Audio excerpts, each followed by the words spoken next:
My son-in-law sold my house. While I was in the hospital, he didn't expect the police at his door. Those words might sound like a cruel story someone made up, but for me, they are the truth. I never thought the man who married my daughter, the man I welcomed into my home and treated like a son, would one day betray me in the most vicious way. I had been lying in a hospital bed for weeks, recovering from complications after surgery. At my age, every day felt like a struggle. Before we continue, please subscribe to the channel and comment where you are watching from. But I told myself to keep going because I had something to return to. My house. It wasn't just walls and a roof, it was the heart of my life. I had worked for decades to pay for it, sacrificed comfort to build it, and filled it with memories of raising my children and the years I shared with my late wife. That house was my proof that all the sacrifices I made were worth something. Then came the call that shattered me. My neighbor phoned the hospital and asked if I had really sold the house. At first I thought she was mistaken. Of course not, I told her. Why would I ever sell it? But then she told me there was a sold sign hammered into my lawn, and strangers were walking through as if it already belonged to them. The phone almost slipped from my hand. My chest tightened, and I thought the beeping heart monitor beside me would scream out the truth of my rage and disbelief. How could this be happening? That house was mine. And yet, while I lay helpless in a hospital bed, someone had taken it from me. The answer soon came, and it was worse than I could have imagined. My son-in-law, the man who had eaten at my table, smiled at me and called me Dad. He had forged my signature, tricked people into believing he had the right, and sold my house as if it were nothing more than a quick way to make money. The betrayal cut deeper than anything my illness had done to me. I remembered all the times I had slipped him extra money because he said he was struggling. I remembered defending him when others called him arrogant. I had trusted him to care for my daughter and grandchildren. And this was his answer to that trust. Lying there in that hospital bed, I felt powerless. My body was too weak to fight, too fragile to storm into his house and demand answers. But my mind was not weak. My heart was not broken beyond repair. Beneath the grief and anger, something stronger began to grow resolve. He thought I was too old, too sick, too helpless to fight back. He thought he had won, but what he didn't know was that his arrogance had already sealed his fate. This was not the end. It was the beginning. And when the police came to his door, he would finally understand the price of betraying me. All my life I poured myself into that house and into the family it sheltered, and when I say I built it with my own hands, I mean it in every sense. Because I worked double shifts at the factory to pay for the land, I stayed up late hammering floorboards with a back that ached, and I carried bricks long after my knees begged me to stop. All so my family would never have to feel the cold wind of poverty that once pressed against my own childhood walls. And as I look back now, I realize how much of my soul went into every corner of that home, how many nights I came home covered in grease and sweat, only to smile at my little girl who would run into my arms without ever knowing how tired I was, because her happiness always mattered more than my exhaustion. And that house became the vessel of our story, the safe harbor where birthdays were celebrated, where my wife and I planted roses in the front garden, where we laughed during holidays and cried when loss struck, but always together, always under the roof that I promised would protect them no matter what storms came.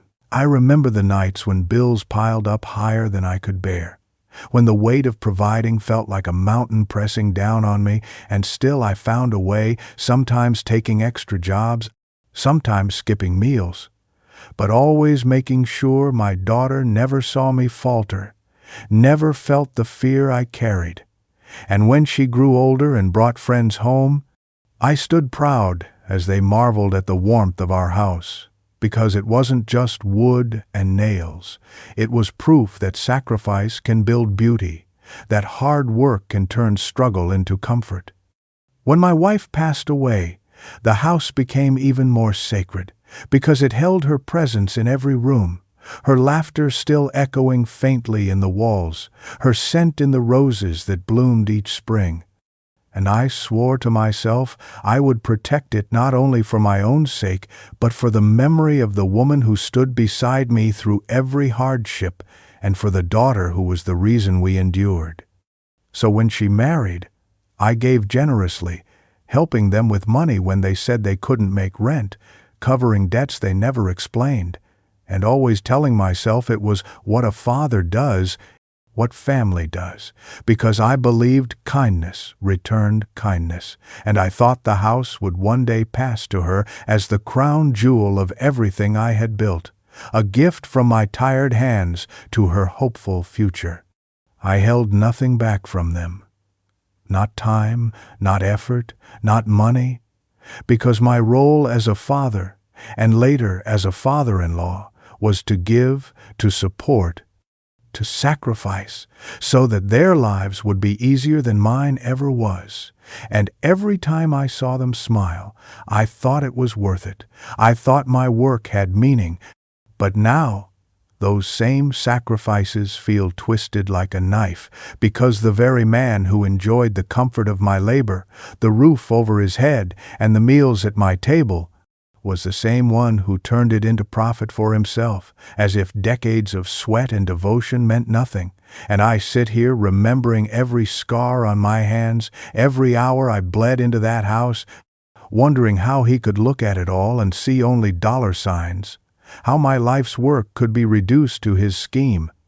And it makes me realize the cruelty of betrayal is not just in the act, but in the way it rewrites your history, tainting every sacrifice with the bitter taste of ingratitude. The hospital became my world for those long weeks, and in that sterile place I faced my own fragility more clearly than ever before, because every morning I woke to the sharp scent of disinfectant, the constant beeping of machines, and the quiet footsteps of nurses who looked at me with the same mixture of pity and determination, and I realized how close I had come to the edge, how easily life can slip away when the body betrays you. Yet through it all I told myself I could endure as long as I had faith in my family to carry the weight I could no longer hold. The surgery had been complicated, the recovery uncertain, and I could feel the strength drained from me with every movement. Even lifting a cup of water seemed like a challenge. So I surrendered my independence and trusted them with everything that mattered, from paying bills to checking the mail, from tending the garden to simply keeping the house alive until I returned. And in my heart, I believed they would guard it as carefully as I had guarded them all their lives. I remember staring out the small window by my hospital bed, imagining my daughter visiting the house, watering her mother's roses, walking through the halls filled with echoes of her childhood, and I told myself that while I was trapped in this bed, my family was protecting the legacy I had built, keeping it warm until I was strong enough to come home. Vulnerability is not something I wore easily. After decades of being the provider, the one who fixed everything, I found it humbling to ask for help. But I did it without hesitation because I thought love would hold us together. I thought my trust was safe in their hands. I recall the nights when pain made it impossible to sleep, when the machines hummed louder than my own thoughts, and I comforted myself by remembering all the times I had been there for them, reasoning that surely now they would be there for me, that the years of sacrifice meant something, that family could not turn away when one of their own was broken. My daughter came to visit, her smile soft but tired, and she assured me that everything at home was fine, that I should focus on healing, and I believed her because I wanted to, because the thought of doubt creeping in felt unbearable while I lay so weak, clinging to hope as if it were medicine. Even when my son-in-law stood at the foot of my bed, making hollow jokes about how he would take care of things, I took his words at face value, never imagining the hidden cruelty behind them, because I thought no one could look at a man so vulnerable and decide to strike. No one could see the tubes in my arms, the pale skin, the fragile breaths, and choose that moment to rob me of everything I loved. But he did.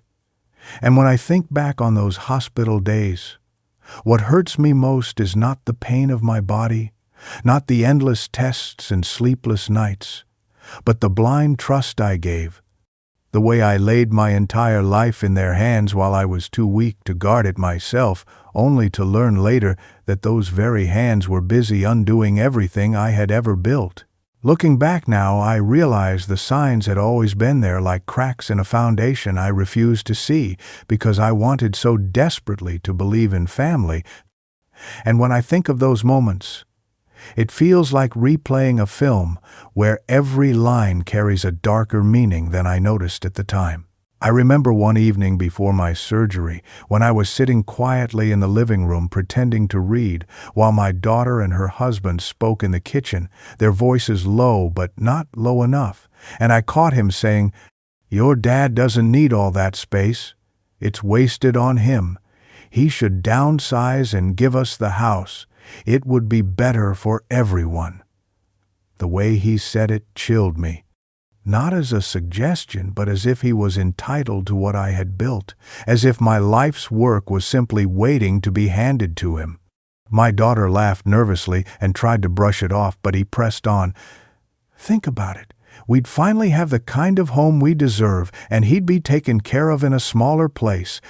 It's not like he can manage the property anymore."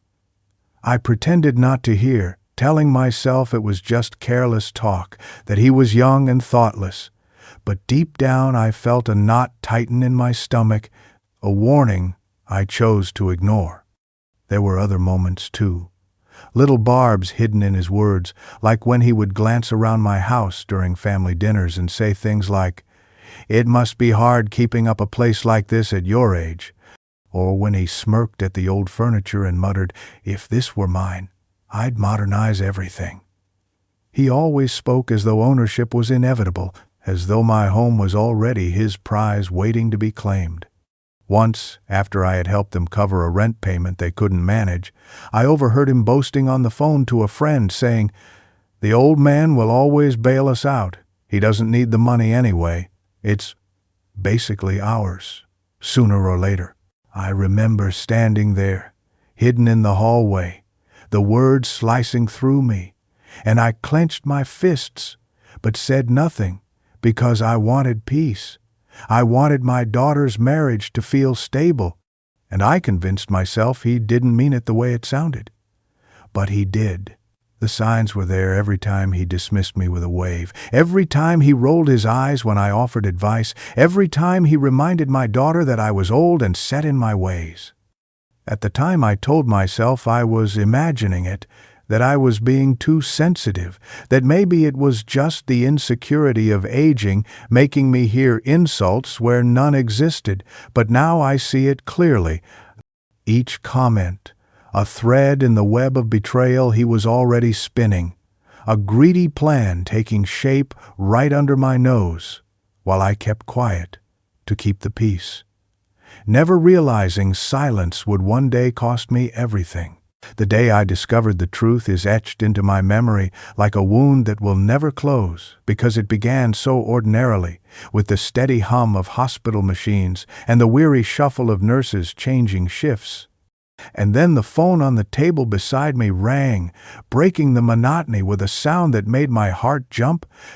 And when I picked it up, I heard the trembling voice of my neighbor who had watched me raise my daughter and knew the value that house held in my life. And she asked softly if I had really decided to sell. Her words so gentle yet so devastating that for a moment I thought she must be mistaken, that perhaps she was confused or joking in poor taste, but then she went on to explain how she had seen strangers walking through my home, pointing at the walls as if deciding which ones to tear down, and how only yesterday she had watched a man in a suit hammer a bright red sold sign into the front lawn. My blood went cold. My grip on the phone tightened until my knuckles ached.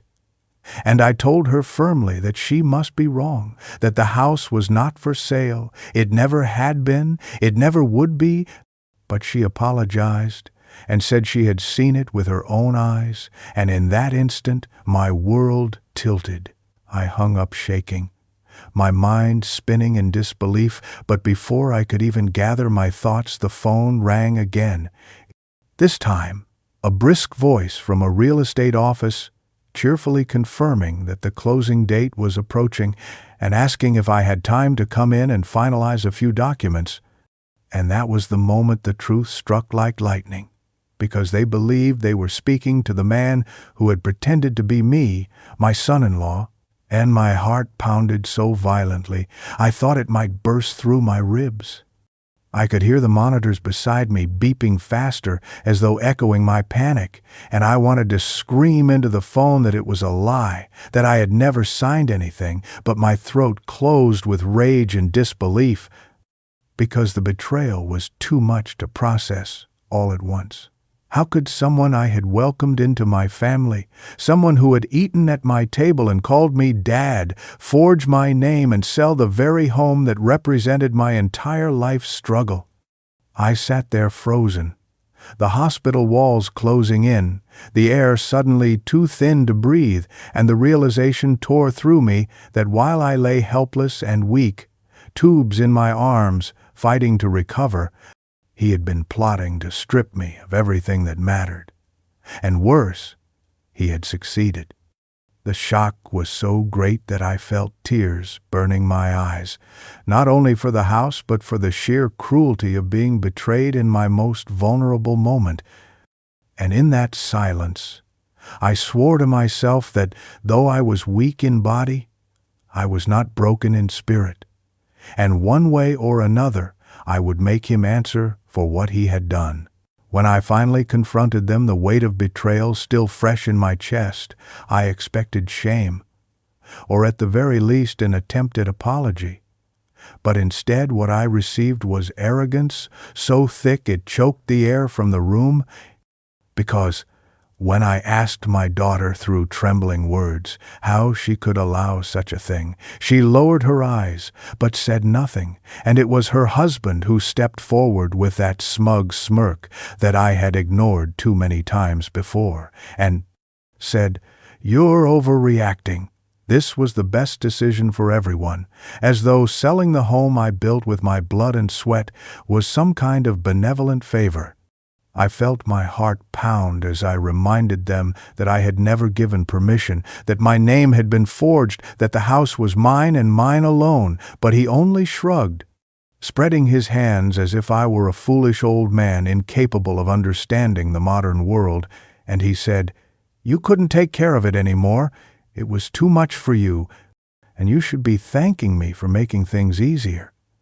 My daughter finally whispered, "Dad, please, don't make this harder than it has to be."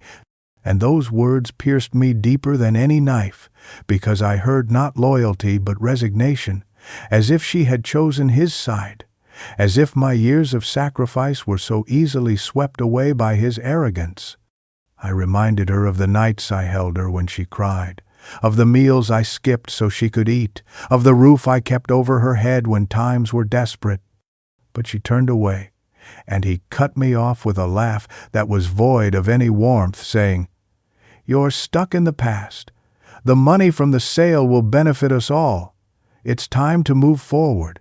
I could barely believe the audacity, the way he twisted theft into generosity, fraud into wisdom, and I stood there feeling the weight of decades of sacrifice being dismissed as useless sentiment. My voice shook, but I told him that what he had done was not just cruel but criminal, that he had crossed a line from which there was no return, and he leaned in close enough that I could smell the false confidence on his breath and said, "No one is going to believe you over me. You're just an old man who couldn't keep up with his own affairs."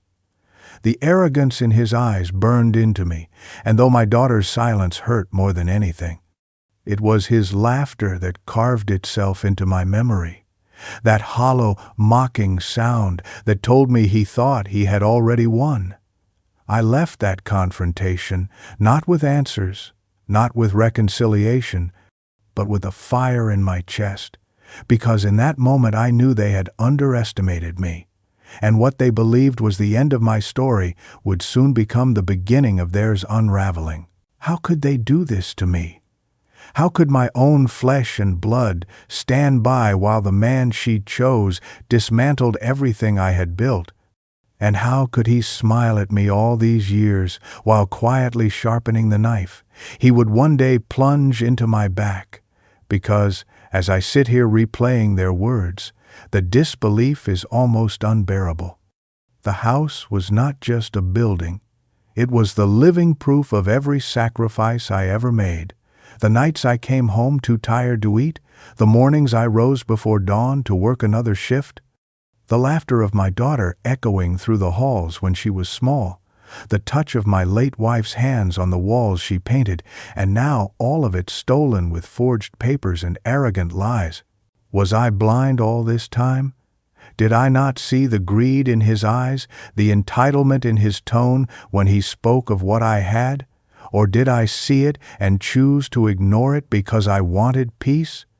Because I wanted to believe family would never betray family. And now what am I left with but memories that feel poisoned, moments that once brought me pride now tainted with bitterness, because I know the man who sat at my table and ate my food saw every kindness as weakness, every sacrifice as his future inheritance to spend as he pleased. Did my daughter forget the nights I held her when she was sick, the years I worked myself ragged to keep her safe, the promises I whispered when she was a child that as long as I lived she would always have a home? Did those words mean nothing to her? Or did she remember and choose to let them be trampled under her husband's ambition? I lie awake at night in this torment asking myself what I did wrong. Was I too generous, too forgiving, too blind to the warning signs? Did I teach her that love meant silence in the face of cruelty? Did I raise her to believe that loyalty could be bought with money? Every scar on my hands tells the story of what I gave, and yet those hands are empty now, stripped of the one thing I thought could never be taken, and I wonder if they see me as nothing more than an obstacle, a burden, a stepping stone on their path to the life they think they deserve. How do you reconcile decades of love with a betrayal so complete? How do you look at the faces of those you cherished and see only shadows of greed staring back? The silence of my hospital room presses heavier than the pain in my chest, and I can almost hear my wife's voice asking me to stay strong, reminding me that the house was more than walls, that it was love. But even her memory feels stained, because the roses she planted now bloom in a garden that strangers will walk through, and all I can think is why would they destroy me for money? Why would they cut the heart out of the very family I spent my life protecting? The grief nearly consumed me, but in the silence, after my tears dried, something inside me shifted. The trembling hands that once clutched at memories now curled into fists of resolve, because I realized I could not allow them to strip me of everything and walk away unpunished. I could not let my daughter's silence and her husband's arrogance become the final chapter of my story. Not after all I had given. Not after the decades I poured into that house and into them. They thought I was too weak, too old, too broken by illness to fight back, but they had mistaken my pain for defeat, and in that mistake they gave me strength, because nothing fuels determination like betrayal. I began to see with clarity I had not known before. The grief that blurred my vision cleared, and in its place was a cold and steady purpose. And I told myself again and again that justice would come, not through anger, not through shouting, but through patience and precision, through the same discipline that built my house brick by brick. I thought of every smirk on his face, every dismissive word, every moment he treated me like a burden, and I swore to myself that those would be the last laughs he enjoyed at my expense, because I would not rest until his arrogance collapsed around him. I no longer asked why he had done it. I no longer begged for understanding, because the time for questions had passed and the time for answers was mine to give, and the answer I would give him would be just as sharp as a blade.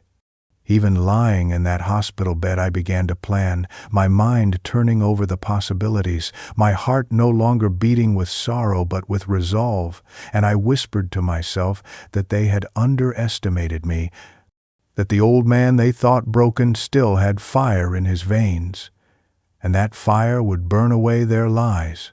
I would not scream, I would not beg, I would not crumble under the weight of what they had done.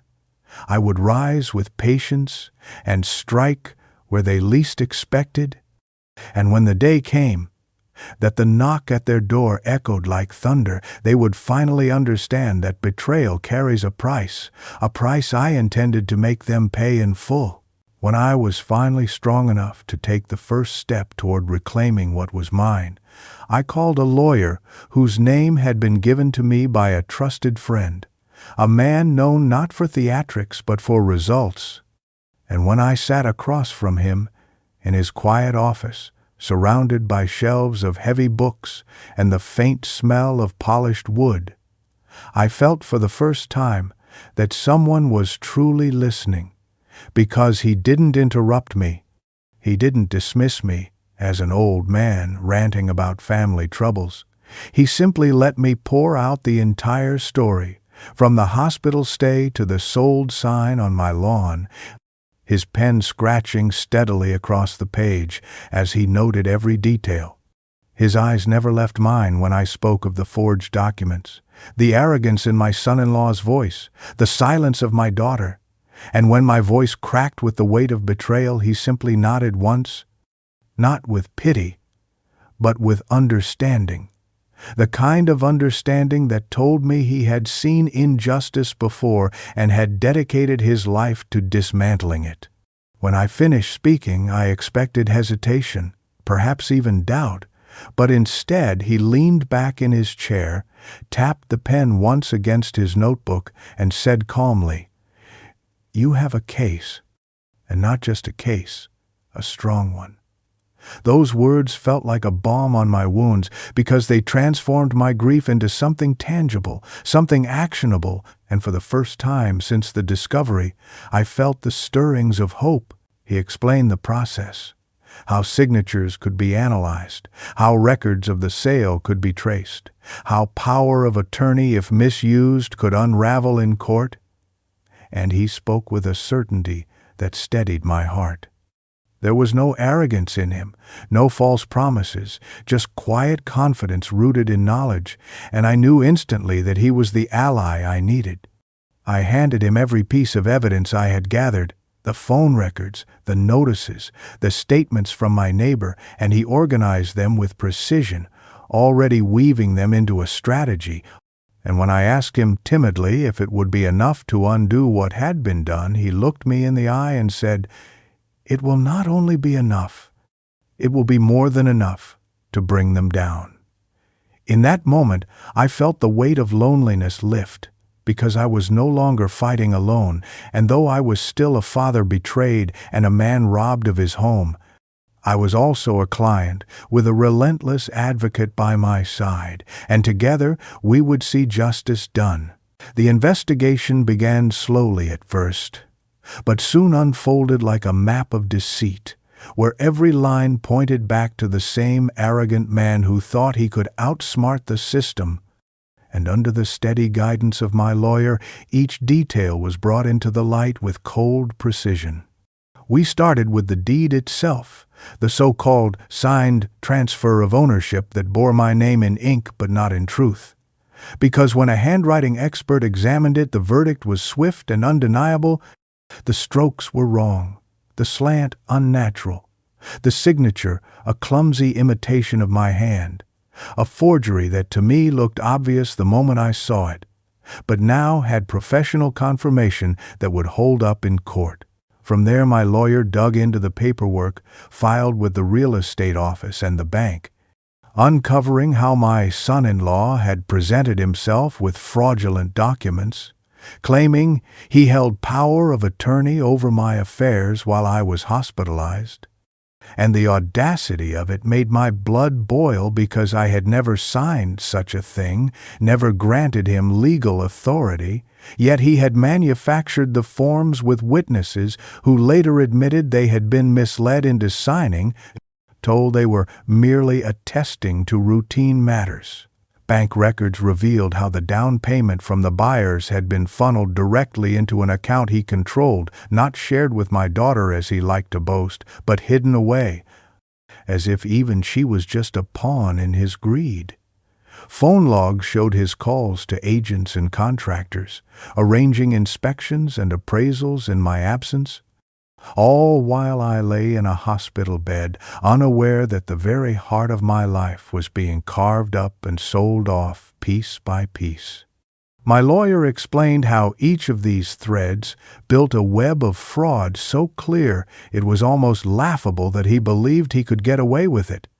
And though the legal language was heavy and technical, every clause and statute he cited felt like a weapon in my hands, proof that the law was not blind to my suffering but ready to act if I had the courage to push forward. As the file thickened with evidence, I found myself staring at the copies of those forged documents, my stolen signature staring back at me like a cruel mockery, and I wondered if he ever hesitated, if he ever felt the weight of what he was doing, or if his greed silenced every whisper of conscience. But whether he felt guilt or not no longer mattered, because the truth was laid bare, undeniable and damning, and with every revelation my sorrow hardened into resolve, my helplessness transformed into strength. Because now I had more than anger, I had proof, and soon he would learn that the lies he built his scheme upon were nothing more than a house of cards ready to collapse at the first touch of justice. Building the case became my mission, and though my body still ached from the weeks in the hospital, my mind sharpened with every step forward because now I had purpose. And with the help of my lawyer, I began piecing together not only the evidence of his fraud, but the story of my life that proved the depth of his betrayal. We collected statements from neighbors who had seen the strangers walking through my house, their accounts steady and clear, as they described how confused they were to see my home treated like merchandise when they knew I was in recovery. We requested records from the bank, tracing the flow of money directly into his personal account, numbers that told the story of greed more loudly than any words could. We met with handwriting analysts, who explained in painstaking detail how my forged signature failed every test of authenticity, and each report they handed over felt like another brick in the wall of truth we were building against him. My lawyer also introduced me to a private investigator who specialized in real estate fraud, a quiet man with sharp eyes who reviewed the contracts and pointed out inconsistencies that only an expert would catch, errors my son-in-law had made in his arrogance, believing no one would ever look closely. As we built the case, I found myself reflecting on the sacrifices that had led me to that house, sacrifices that were invisible to him but written into every board and beam. I remembered the winters when the furnace was weak and I worked double shifts to afford repairs, the summers when I patched the roof myself under a blistering sun, the years when I wore the same coat so my daughter could have new clothes for school, and how I had endured all of it with pride because I believed I was building a future where my family would never have to know such struggles. Yet now, those very sacrifices had been dismissed, erased in his eyes as nothing more than stepping stones to his gain, and the contrast burned in me every time I signed another affidavit or handed over another receipt. Because while I had spent a lifetime giving, he had spent his short years taking, and still he felt entitled to more. I thought of the time I paid off my daughter's college tuition when she and her husband claimed they couldn't manage it, the vacations I never took so I could help them with their first apartment, the car repairs I covered when he said he needed to get to work, and how each act of generosity had been met, not with gratitude but with expectation, as though I were a bank rather than a father.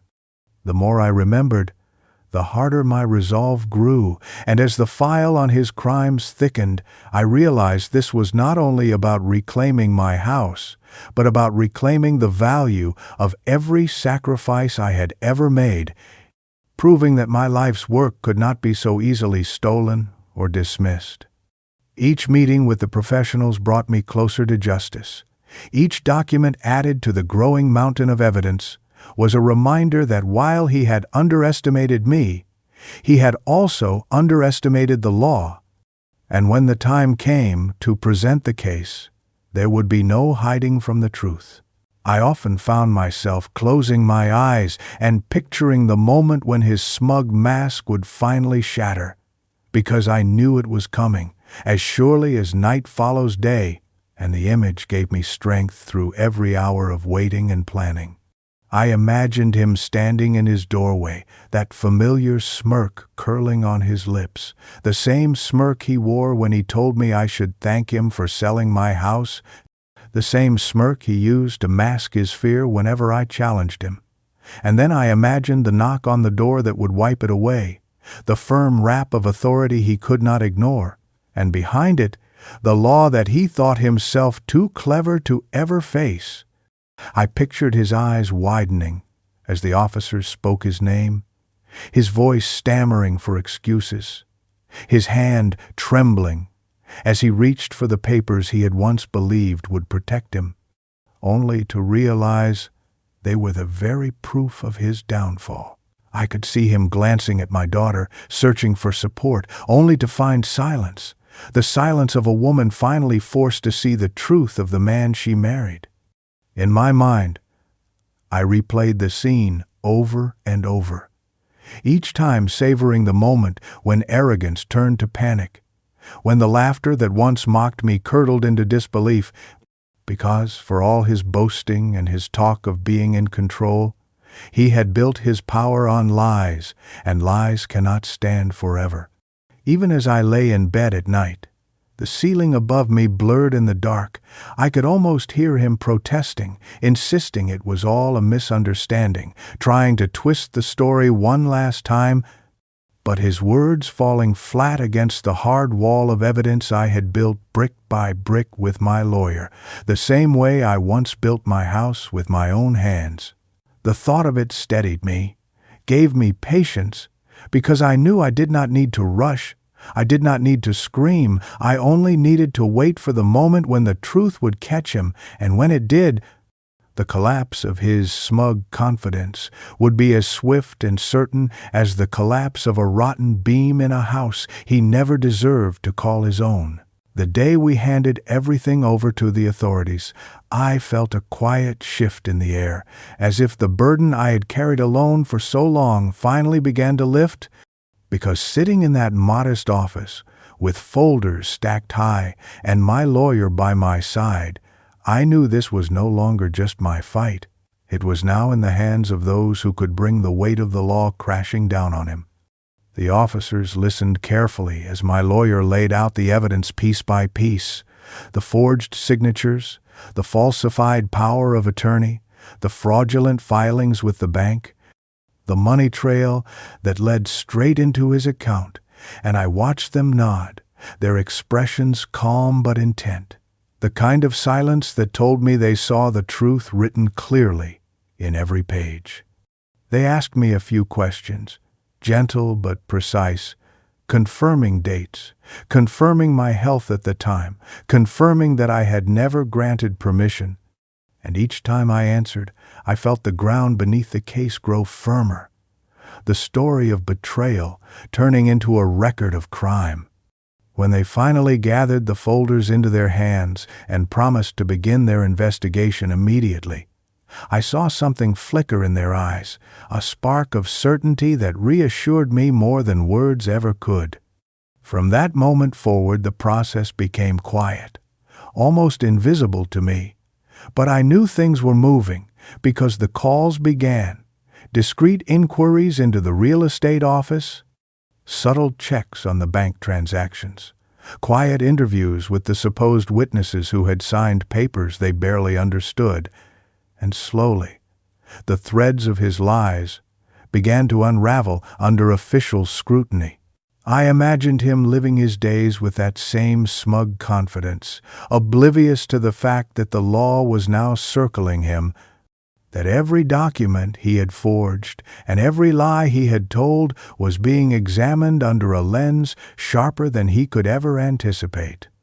There was no need for shouting, no need for drama, only the steady and relentless march of justice drawing closer with every passing day, and though outwardly nothing seemed to change, inwardly I carried a new kind of strength, because I knew that the storm was already building beyond his sight, and soon enough it would break at his very door. I learned quickly that silence was my greatest weapon. So I swallowed every word that burned on my tongue and forced myself to act as though nothing had changed, greeting my daughter with the same gentle smile, nodding politely when my son-in-law strutted about with that insufferable air of superiority, and never once letting them see the storm that raged inside me. It was not easy to hide. Every time I looked at him, I saw the forged signature, the sold sign, the theft of my life, and every time I looked at her I saw the little girl I had once carried in my arms, now standing beside the man who had betrayed me. But I kept my face calm, my voice steady, because I knew one wrong word could tip them off before the trap was ready to be sprung. I let him boast about how he was planning renovations in our house. I listened to him brag about the money that would soon flow from the sale, and though each word felt like acid on my skin, I nodded and pretended to understand, even to agree. When he laughed about how I should be relieved of the burden of such a large property, I forced myself to chuckle softly, though inside I wanted nothing more than to tear the mask from his face and show him what I had learned. My daughter sometimes looked at me curiously, perhaps sensing that something in my eyes had changed, but she never asked, and I never offered, because the time for explanations would come later, in the bright light of truth, when all his lies lay shattered. Nights were the hardest, when I lay awake replaying his arrogance, imagining how he would react when the police arrived. But I reminded myself again and again that patience was strength, that justice required discipline, and that my silence now would make the sound of his downfall all the louder. So I played my part, the fragile old man too tired to fight, while behind that facade I sharpened my resolve, knowing that every smile I faked, every calm word I uttered, brought me one step closer to the moment when their world would collapse. It was late in the evening when I overheard them, their voices carrying through the thin walls, as I sat quietly in the next room pretending to read. And what I heard was not just careless talk, but a confession of cruelty so sharp it cut deeper than any blade, because my son-in-law was laughing, that arrogant laugh I had come to despise, and he was telling my daughter how clever he had been to pull it all off, how easy it was to forge a signature, how the agents and bankers had swallowed every lie without question, and how by the time anyone noticed it would be too late. "Your father should be thanking me," he said with a sneer in his tone. "He's too old to handle that house anyway, and now we'll finally have the life we deserve." My daughter's voice came softer, hesitant, as if a part of her still felt the sting of guilt. But even that hesitation faded when he pressed on, promising her vacations, cars, comforts she had always dreamed of, all built on the ashes of the home I had sacrificed my life to create. "The old man won't be around forever," he muttered coldly. "And when he's gone, it'll all be ours anyway. I've just sped up the process." Those words made my blood boil so hot I thought I might burst through the door right then and scream the truth in his face, but I forced myself to stay still, to listen, to let their arrogance spill freely, because every word they spoke was another nail in the coffin of their own making. I sat there trembling, not from weakness but from fury, from the unbearable weight of hearing my daughter reduce me to a stepping stone for her husband's greed, and though my heart cracked at her silence, my resolve hardened like steel, because now there was no doubt, no sliver of misunderstanding left. They had not stumbled into betrayal. They had chosen it, embraced it, and boasted about it as though I were nothing more than an obstacle in their path. That night I promised myself their laughter would be short-lived, because the higher they built their arrogance, the harder they would fall when justice came knocking. I will never forget the look on his face when the sharp knock rattled his front door and he swaggered over, expecting perhaps a delivery or a neighbor, only to swing it open and find two uniformed officers standing tall with a folded warrant in hand, their voices steady as they asked for him by name. For the first time since this nightmare began, I saw the mask slip, the smirk falter, the easy arrogance drained just slightly as confusion clouded his eyes. But true to form, he tried to recover quickly, puffing out his chest and saying in that dismissive tone, "There must be some mistake. What's this about?" The officers did not flinch, did not smile. They simply handed him the papers and told him plainly that he was under investigation for fraud, forgery, and the unlawful transfer of property. I watched from a distance, my heart pounding with a mix of vindication and disbelief that the moment had truly come, and I saw the color drain from his face as he scanned the warrant, his lips moving without sound, the bravado slipping away with every line he read. He stammered, trying to laugh it off, saying things like, "This is ridiculous. You've got the wrong man. My father-in-law gave me permission." But the officers cut him off, their voices sharp, reminding him that lying would only make things worse. The air was heavy, the tension crackling as neighbors peeked through curtains drawn by the flashing lights outside, and I could almost hear the whispers spreading already. The same neighbors who had once seen him strut proudly, now watching him cornered like a rat. He tried one last time to bluff his way out, waving his hands, insisting it was all a misunderstanding. But his voice cracked, his eyes darting, and in that moment I knew he understood. His carefully built facade was crumbling. The house that had been mine, the life he thought he had stolen, had turned into a stage for his downfall. And as the officers stepped past him into the home to begin their search, the arrogance that once filled every inch of his posture seemed to deflate, leaving behind only a man exposed, caught, and utterly unprepared for the reckoning he had brought upon himself. The moment the handcuffs clicked around his wrists was the moment every ounce of his arrogance seemed to drain away, though not without a pathetic struggle. Because even as the officers read him his rights, he twisted and squirmed, his voice rising in desperation as he shouted that this was all a mistake, that he was innocent, that he was being set up by a bitter old man who didn't understand how things worked anymore.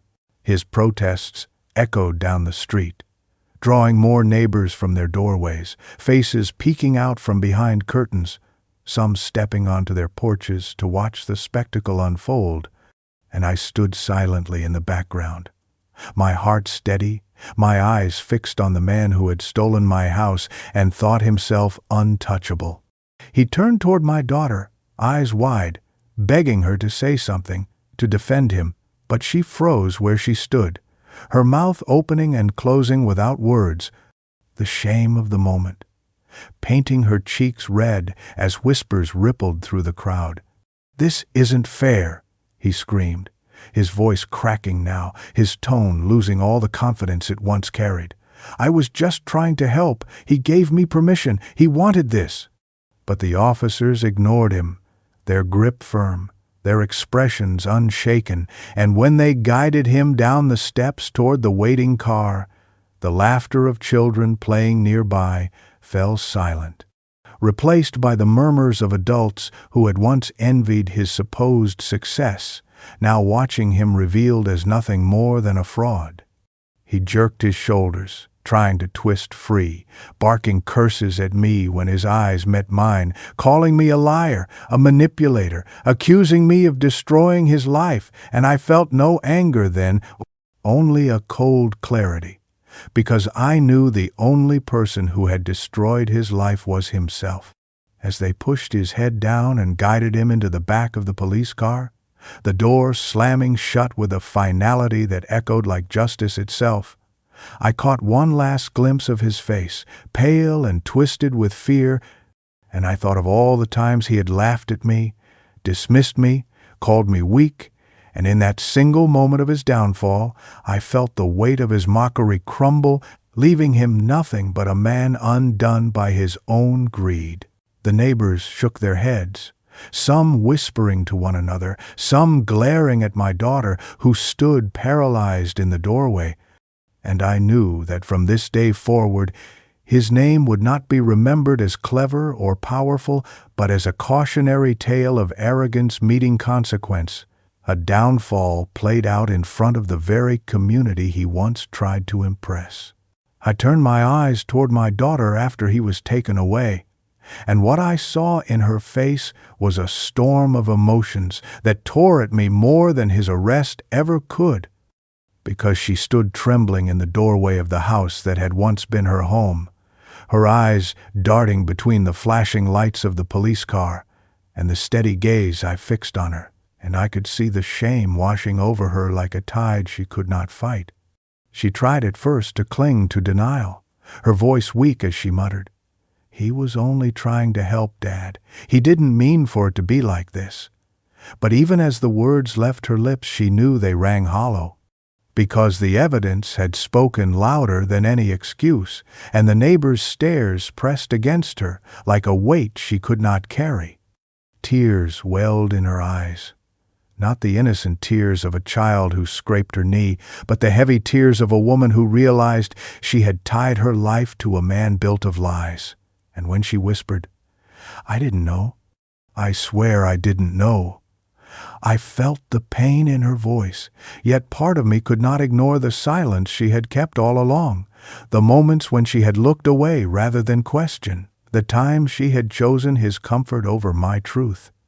She reached for me then, as if hoping I would hold her the way I had when she was small, but my arms remained at my sides, not from cruelty but from the ache of knowing trust once broken cannot be mended so quickly.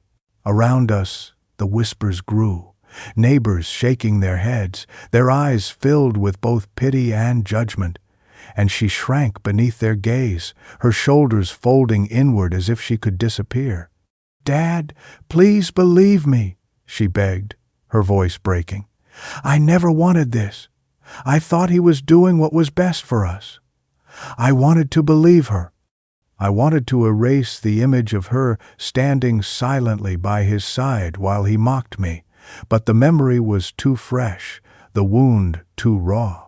She wiped at her tears furiously, trying to compose herself, trying to hold on to dignity, yet every attempt crumbled as the reality settled in that the life she thought she had built with him was nothing more than a castle of sand collapsing beneath the tide of truth. And as the police car pulled away with her husband inside, leaving her standing alone in the doorway, she faced not just the collapse of his lies, but the reckoning of her own choices, The painful knowledge that loyalty misplaced can cost more than one's pride. It can cost a family's trust forever. The day the papers arrived confirming the house was once again legally mine, I felt a weight lift from my chest that had been pressing down for months, a weight so heavy I had forgotten what it felt like to breathe freely. And as I stood on the porch with the documents in my hands, I let the reality sink in, that justice had not only been served, but vindication had finally come. The judge's ruling was clear and final. The forged documents nullified, the fraudulent sale reversed, the accounts traced and seized, and every attempt he had made to profit from my suffering dismantled piece by piece until nothing of his scheme remained but dust.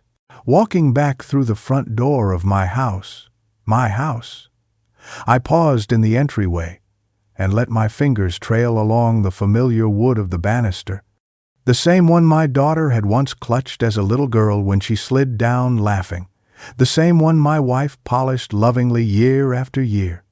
And I felt not just relief but a profound sense of dignity restored, as though every scar on my hands and every sleepless night of sacrifice had finally been honored. The rooms were the same. Yet they felt different, lighter somehow, no longer tainted by his arrogance, but reclaimed by my love, my memories, my right. The neighbors came by, offering quiet words of congratulations, their smiles carrying the reassurance that they had always known the truth, and their presence reminded me that though betrayal had come from within my own family, loyalty and respect still existed beyond it. I stood in the garden where my wife's roses bloomed, their fragrance strong in the late afternoon air, and I whispered a promise to her memory that the home we built together would endure, that her work and mine had not been in vain, and for the first time in months the ache in my chest eased. My lawyer called later that evening to say the case was officially closed, that the law had done its part, and my son-in-law would face the full measure of consequence for his crimes. But I barely heard the details, because what mattered most was that my dignity was no longer in question, that I had fought back and won. This was more than a legal victory. It was proof that even in the face of betrayal, even when underestimated and dismissed, strength can be found, justice can prevail, and a man's life's work can be restored to him. As I sat on the porch, watching the sun set over the roof I had once feared lost forever, I felt a peace I had not known in years, the peace of knowing that my house was still my home, and with it, my spirit, unbroken. I stood in front of my house as the evening sun cast long shadows across the yard, the same house that had been built by my hands, nearly stolen by greed, and finally returned through justice, and in that quiet moment I let myself reflect on the storm I had endured. Betrayal is a wound unlike any other, because it does not come from strangers but from those you love. And when my son-in-law forged my name and sold my home, he did more than commit a crime. He shattered the bond of trust that holds a family together, leaving me questioning not only his character, but the silence of my own daughter. For a long time that silence hurt more than the theft itself, because I remembered the child I once carried, the promises I made to her that she would always be safe under my roof, and to see her stand by while he mocked me was a pain words cannot fully hold. Yet as I gaze at the walls that still stand, the garden where my wife's roses bloom, I know that the story did not end with loss, because justice came quietly, steadily, and in the end, it spoke louder than their arrogance ever could. The law restored what was rightfully mine. The neighbors who once watched in pity now nod with respect, and the man who thought himself clever sits stripped of the lies that propped him up, his downfall as public as his boasting once was. What remains for me is not bitterness but clarity, because I see now that peace is not found in clinging to those who betray you, but in standing firm for what is right, even when it means standing alone. My dignity has been reclaimed along with these walls, my sacrifices honored by the simple fact that I refuse to surrender, and as I rest my hand on the doorframe worn smooth by decades of living, I feel the presence of my wife, the laughter of my daughter as a child, the echo of every moment that made this place a home. They tried to reduce it all to money, to sell my life as if it were a commodity, but you cannot put a price on love, sacrifice, or memory, and in the end, those are the things that endured. Now I am free, not only because the house is mine again, but because the weight of manipulation has been lifted, the lies silenced, the shadows cleared. Standing here at last, I feel peace, a peace that was hard-won and long delayed, but all the more precious for it. And I know as I watch the sun sink low over the roof, I nearly lost that this is not just the end of betrayal, but the beginning of my freedom. Your time means a lot. Thank you for listening to my journey. If you enjoyed this story, don't forget to like the video, subscribe to the channel, and share your thoughts in the comments. To hear the next story, just click the box on the left.